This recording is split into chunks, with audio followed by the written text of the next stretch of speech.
Hello student, कैसे हो आप सब। आई होप सभी अच्छे होंगे, स्वस्थ होंगे और अच्छे से पढ़ाई कर रहे होंगे। तो स्वागत है आपका अपने YouTube channel teach with Ritu Jangra पे। तो हमने जो संधि हमने व्यंजन संधि जो स्टार्ट की थी, उसमें हम महाप्राण वाला जो नियम था वो हमने कर लिया था। ठीक है, महाप्राण प्लस महाप्राण आ जाए तो उसको क्या है, अलग प्राण में चेंज करना है, ये हमने कर लिया था। तो अब हम आगे करते हैं। तो व्यंजन संधि में एक और नियम आता है, वो आता है मतलब वर्गीय व्यंजन। आगे क्या हो, वर्गीय व्यंजन का मतलब तो आप समझ गए होगे ना। कई बच्चे अगर कोई नया देख रहा है तो उसको बता देती हूँ। वर्गीय व्यंजन क्या होते हैं। वर्गीय व्यंजन होते हैं जैसे क, क वाली जो लाइन होती है ना, क ख ग है और अंग है। ठीक है, तो ये क्या होते हैं, ये क वर्ग होता है। ठीक है, ये अगला क्या हो जाएगा, फिर च वर्ग हो जाएगा, च वाली लाइन, फिर ट वर्ग हो जाएगा। ठीक है, तो इस तरीके से इसको क्या बोलते हैं, वर्गीय व्यंजन बोलते हैं। तो वर्गीय व्यंजन सबसे पहला नियम क्या आता है, बी वर्गीय में वर्गीय व्यंजन का तीसरा और चौथा अक्षर, मतलब क वर्ग है ना, क वर्ग का तीसरा और चौथा अक्षर अगर आपको दिखाई दे रहा है आगे। ठीक है, वर्गीय व्यंजन में से अगर जैसे मैंने यहाँ पे लिख दिया क ख ग घ और अंग, तो इसमें क्या आता है, तीसरा और चौथा, मतलब यहाँ पे तीसरा और ये चौथा ग और घ, हर वर्ग का मतलब क वर्ग का, च वर्ग का, ट वर्ग का, त वर्ग का, हर वर्ग का अगर तीसरा और चौथा अक्षर आपको दिखाई दे रहा है और आगे क्या हो, स्वर या व्यंजन हो। ठीक है, आगे क्या हो, स्वर या व्यंजन हो, तो ये तीसरा और चौथा अक्षर किस में बदल जाएगा, फर्स्ट लेटर में, मतलब फर्स्ट में बदल जाएगा। जैसे यहाँ पे आपको ग दिखाई दे रहा है, अगर आपको ग दिखाई दे रहा है तीसरे नंबर का है ना, तो इसको किस में बदलोगे, उसी वर्ग का, मतलब इसी वर्ग का किस में बदल जाओगे, फर्स्ट लेटर में बदल दोगे। मतलब ये यहाँ पे ग है तो क वर्ग का क आ जाएगा। ठीक है, मतलब जिस वर्ग का है उसी वर्ग को क्या है, फर्स्ट लेटर में आप बदल दोगे। ठीक है, तो उदाहरण से इसको हम समझते हैं। जैसे सबसे पहले आता है उद प्लस में पन्ना है। ठीक है, तो आगे क्या हो, स्वर, मैंने क्या बताया था, हर वर्ग का तीसरा या चौथा अक्षर आपको आगे दिखाई देगा, प्लस में क्या होगा आगे, या तो स्वर होगा या क्या होगा, व्यंजन होगा। ठीक है, ये बात आपको समझ में आ गई होगी। तो यहाँ पे क्या है, द, द कौन से नंबर का है, तीसरे नंबर का है ना, तो द को आप किस में कन्वर्ट करोगे, फर्स्ट में। फर्स्ट, द का फर्स्ट क्या होता है, मतलब तैवरक होता है ना, तै थ द, तो तैवरक होता है, तो यहाँ पे क्या हो जाएगा, फिर तय हो जाएगा। ठीक है, तो ये क्या बन जाएगा, जैसे मैंने यहाँ पे लिख दिया उत, उद प्लस में पन्न है। ठीक है, तो मैंने क्या बोला है, भी थर्ड आपको दिखाई दे रहा है तो उसको फर्स्ट में बदलना है। तो यहाँ पे थर्ड दिखाई दे रहा है तो फर्स्ट में बदलोगे, तो यहाँ पे क्या हो जाएगा, उत प्लस में पन्न है, तो यहाँ पे क्या हो जाएगा, उत्पन्न है। ठीक है, अब अगर इसको पहचानना हो तो पहचानोगे कैसे, जैसे आपको फर्स्ट लेटर दिखाई दे रहा है ना, बीच में अगर आपको फर्स्ट लेटर दिखाई दे रहा है तो वो कौन सी संधि होगी, वैसे संस्कृत में इसको बोलते हैं चट्टव संधि। ठीक है, तो ये क्या होगा, बीच में। ठीक है, अगर थर्ड लेटर आपको विच्छेद में थर्ड लेटर दिखाई दे रहा है तो ये कौन सी संधि होती है, व्यंजन संधि होती है। अब यहाँ पे दिग क है ना, तो यहाँ पे क्या हो जाएगा, ग है तो यहाँ पे क्या हो जाएगा, दिक क आ जाएगा। ठीक है, अब और फिर क्या हो जाएगा, पाल, तो यहाँ पे क्या हो जाएगा, दिक दिक्पाल। ठीक है, इस तरीके से आ जाएगा।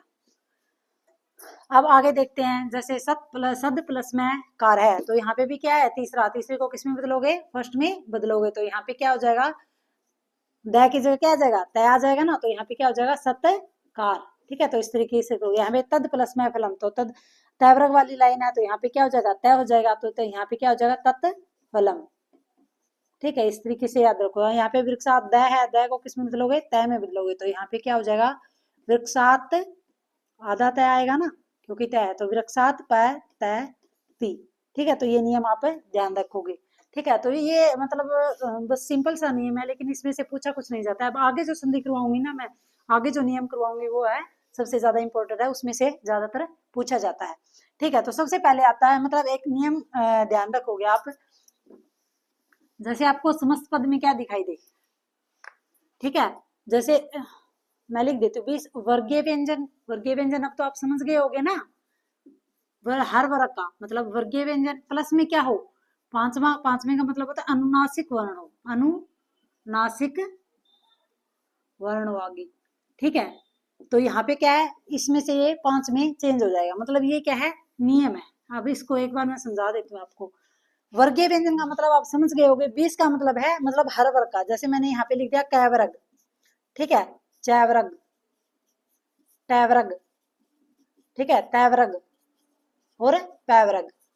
ठीक है, तो हर वर्ग का मतलब जो कै ख ग और घ, मतलब ये जो चार है ना, ये चारों हर वर्ग के चारों, तो ये 20 हो गए ना, 20 वर्गीय व्यंजन प्लस में अनुनासिक वर्ण नहीं होंगे, अनुनासिक वर्ण को यहाँ पे आगे छोड़ना है, मतलब अनुनासिक वर्ण को क्या है, छोड़ना है। अनुनासिक वर्ण का मतलब होता है आगे वाले, जैसे इसमें क्या आएगा, अंग आएगा, ठीक है, इसमें क्या आएगा, त थ द ध ये आएगा, ठीक है। तो हर वर्ग का अनुनासिक वर्ण क्या होते हैं, जो नाक से बोले जाते हैं, मतलब जो नाक से बोले जाते हैं होते हैं अनुनासिक वर्ण, ठीक है। तो अनुनासिक वर्ण आगे क्या आपको दिखाई देंगे, अनुनासिक वर्ण दिखाई देंगे, और आगे क्या है, 20 वर्गीय व्यंजन। वर्गीय व्यंजन मतलब हर वर्ग का जो चारों है उनमें से कोई भी अक्षर आपको दिखाई दे सकता है, ठीक है। और आगे क्या होगा, आपका अनुनासिक वर्ण होगा। तो जो इनमें से होगा ना, वो किसमें, 5 में बदल जाएगा। अब हम उदाहरण से समझते हैं, जैसे मैंने यहाँ पे लिख दिया, जैसे वाक प्लस में मयम,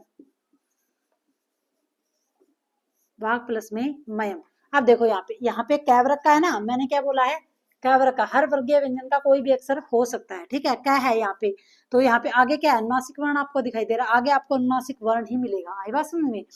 तो यहाँ पे अगर आपको अनुनासिक ये दिखाई दे रहा है, तो ये किस में बदल जाएगा, अनुनासिक वर्ण में बदल जाएगा, मतलब 5वें में बदल जाएगा। ये कैवरक का ही क्या है, कैवरक का 5वां क्या होता है, अंगा होता है ना, तो ये इसमें बदल जाएगा, ठीक है। तो यहाँ पे आगे क्या हो जाएगा, वाक प्लस में मयम, ठीक है। तो इसको लिखोगे कैसे, तो वांग मयम, इस तरीके से ये लिखा जाएगा, ठीक है। अगर आपको पहचानना हो तो पहचानोगे कैसे, जैसे बीच में 5-5 अक्षर दिखाई दे रहा है, मतलब क्या है, समस्त पद में आपको क्या दिखाई देगा, समस्त पद अगर आपको दिखाई देगा तो क्या दिखाई देगा, समस्त पद में आपको दिखाई देगा 5-5, मतलब अनुनासिक वर्ण दिखाई देंगे दोनों, ठीक है। अगर आपको विच्छेद में पहचानना है तो आगे क्या होगा, 20 में से वर्गीय व्यंजन होगा, सीधी सी पहचान रखोगे आप, आगे क्या है, आपको अनुनासिक वर्ण मिलेगा, ठीक है। वर्गीय व्यंजन भी ध्यान में रखने की जरूरत नहीं है, आपको क्या आगे अनुनासिक मिलेगा, ठीक है। तो ये आप ध्यान रखोगे।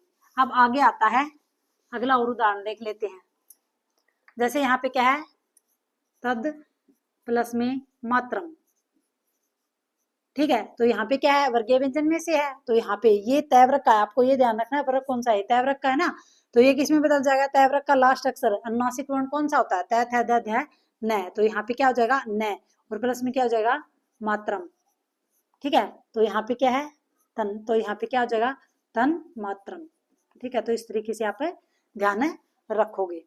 फिर आगे लिखते हैं, जैसे आगे देखते हैं, तद प्लस में मयम, तद प्लस में मयम। अब यहाँ पे देखो, यहाँ पे भी तीसरा है ना, तयवरक वाली लाइन है, तो इसमें क्या हो जाएगा, 5वां हो जाएगा, ठीक है। 5वां कौन सा होगा, त थ द ध न, तो यहाँ पे क्या हो जाएगा, तन मयम, ठीक है। तो इस तरीके से आप ध्यान रखोगे। अब एक आता है जगत प्लस में नाथ, बहुत बार परीक्षा में आया है, एक आता है जगत प्लस में नाथ, ठीक है, ये ध्यान से समझोगे आप। एक आता है जगत प्लस में नाथ, तो ये किस तरीके से होगा, ये होगा, देखो अब यहाँ पे मैंने, यहाँ पे आगे क्या है, मैंने क्या बोला है, विवर्गीय व्यंजन होगा, तो ये है, और आगे आपको क्या है, अनुनासिक वर्ण दिखाई दे रहा है, तो मतलब ये भी क्या है, अनुनासिक में जाएगा, तो तय का अनुनासिक क्या होता है, न होता है, ठीक है। आगे क्या हो जाएगा, नाथ हो जाएगा, ठीक है। तो यहाँ पे क्या हो जाएगा, जगन, तो अगर इसको मिलाओगे तो क्या हो जाएगा, जगन नाथ, इस तरीके से बन जाएगा। लेकिन एक संधि और बनती है, ये यहाँ पे जो आपने न किया है, मतलब ये तो कौन सी संधि होगी, ये रो अनुनासिक अनुनासिक हुआ, मतलब संस्कृत में आप बोलते हो तो अनुनासिक संधि होती है, ठीक है। लेकिन अगर वैसे पूछे, मतलब एक संधि और होती है इसकी, तो यहाँ पे जो जगत है ना, जगत, तय को किस में बदल सकते हो आप, थर्ड लेटर में भी बदल सकते हो, तो यहाँ तय की जगह क्या आ जाएगा, जय आ जाएगा, ठीक है, जय आ जाएगा, जगद नाथ, इस तरीके से भी ये आता है, ये बहुत बार पूछी गई, मतलब ये दोनों ऑप्शन में आ जाते हैं ना, तो ये दोनों ही संधि ठीक है। जगन्नाथ, इसका मतलब होता है ये जस्तव संधि है, व्यंजन में कौन सी संधि है, ये जस्तव संधि, आपको पता होनी चाहिए, हिंदी में ये दोनों देके पूछ लिए जाते भी ये सही है या गलत है, तो आपको कभी अगर पता नहीं होगा तो आप ये सोचोगे ये तो गलत है, तो ये अनुनासिक संधि होती है, ये जस्तव संधि होती है, ठीक है, संस्कृत में पूछे तो, लेकिन ठीक क्या है, दोनों ही है ये ध्यान रखोगे आप, ठीक है। सेकंड नंबर पे आती है एतत प्लस में मुरारी, सेकंड नंबर पे कौन सी आती है, एतत प्लस में मुरारी, ये भी बहुत बार परीक्षा में आया है, ठीक है, एतद प्लस में मुरारी, तो यहाँ पे क्या है, अनुनासिक वर्ण है, और यहाँ पे क्या है, हर वर्गीय व्यंजन का, ठीक है। तो तयवरक का है, तो यहाँ पे तयवरक को अगर हमने अनुनासिक में, मतलब अनुनासिक संधि बनानी है, तो यहाँ पे क्या हो जाएगा, न हो जाएगा, तो यहाँ पे क्या हो जाएगा, एतन, एतन प्लस में मुरारी, ठीक है। तो इसको कैसे लिखोगे, यहाँ पे हो जाएगा ए त न मु रा री। ठीक है, ये कौन सी संधि होगी? अनुनासिक संधि होगी। अब इसको हम तय को दय में भी बदल सकते हैं। मैंने आपको बताया था तय को किस में बदल सकते हो आप? दय में भी बदल सकते हो। मतलब दय में बदलोगे तो ये क्या है? एतद मुरारी, ये संधि हो जाएगी। एतद मुरारी, ये संधि हो जाएगी। ठीक है, तो ये कौन सी संधि होगी फिर? ये जस्तव संधि होगी। जस्तव संधि होगी। मतलब यहाँ पे है ना, आपको विकल्प में पूछ लिया जाता है कई बार भी, इसका विकल्प कौन सा है। ठीक है, संस्कृत में विकल्प पूछ लिया जाता है भी, इसमें से विकल्प ये कौन सा है। ठीक है, तो आपको, आई होप आपको ये वीडियो पसंद आई होगी। अगर पसंद आई तो लाइक शेयर एंड सब्सक्राइब कर दीजिएगा। Thank you, have a nice day.